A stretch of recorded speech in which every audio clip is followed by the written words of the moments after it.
여러분 주변에 이런 친구 한 명쯤은 있었을 겁니다. 어릴 때부터 스스로 배우고 깨우치는 것 같은 친구. 그런 친구들은 되게 공부도 잘하고 현명하며 창의력도 풍부해 보이죠. 항상 자기 꿈을 이루기 위해 노력하고 친구들과 사교성 또한 좋습니다. 나이가 되어 사회에 나가서는 자신이 원하는 분야에서 활약하는 삶을 살죠. 부모라면 누구나 원하는 내 아이의 모습이기도 합니다. 그런데 한 뇌과학자가 연구를 통해서 이와 같이 아이가 스스로 현명하게 성장하도록 키우는 최고의 비결을 밝혔습니다.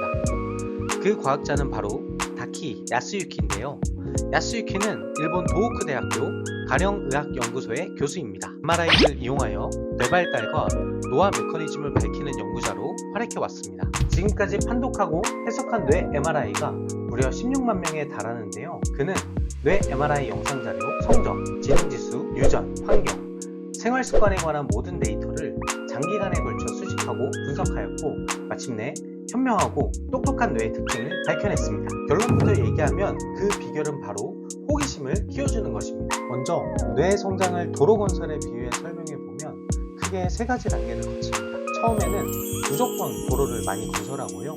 그 다음에는 건설된 도로를 사용합니다. 마지막으로 사용하지 않는 도로를 제거하게 됩니다. 예를 하나 들어보겠습니다. 누구나 태어났을 무렵에는 어떤 언어라도 습득할 수 있을 정도로 상당히 많은 도로가 건설이 되는데요. 그럼에도 많은 사람들이 나이가 들면 영어 때문에 고생을 많이 합니다. 이는 영어 학습을 시작한 시기 때문일 수가 있는 거죠. 즉 태어났을 무렵 영어 습득으로 이어지는 도로가 만들어졌지만 이후에 그 도로를 사용하지 않아서 도로가 제거됐을 가능성이 높다는 것입니다. 역으로 도로가 만들어졌을 때 조금이라도 영어에 호기심을 갖고 자주 접한다면 어렵지 않게 영어를 습득할 수 있는 것입니다. 야스유키 교수는 호기심을 키우기 위한 도구로 도감을 강력하게 추천합니다. 이유는 가상 지식과 실제 체험을 서로 연결시키기 용이하기 때문인데요. 아이는 상상했던 내용과 실제 체험이 연결될 때마다 삶에 대한 즐거움을 느낄 뿐만 아니라 감동적인 경험이 다시 강한 자극이 되어 아이의 뇌를 성장시키기 때문입니다.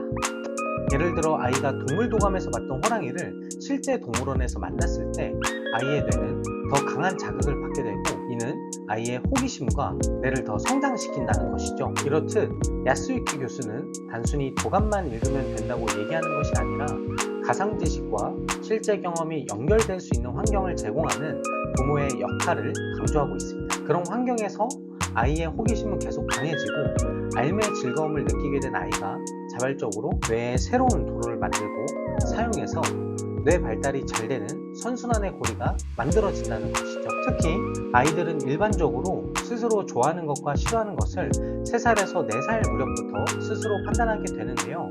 이 시기 이전에 도감에 익숙해지면 도감을 좋다고 느낄 가능성이 높다고 이야기합니다. 야스유키 교수는 늦어도 3살에서 4살 시기에는 도감을 시작하는 것을 권장합니다. 그는 동시에 적정 연령을 넘겼다고 해도 절대로 포기하지 말라고 강조하는데요. 우리의 뇌는 몇 살이 되어도 새로운 정보에 접촉하면 그대로 반응하고 성장하기 때문입니다. 물론 효율성 측면에서 차이가 있을 수 있지만 늦었다고 생각할 때가 가장 빠르다는 것을 기억하면서 아이들이 스스로 현명하게 성장할 수 있도록 실행을 미루지 않는 것이 좋겠습니다. 대한민국 엄마 아빠들 화이팅!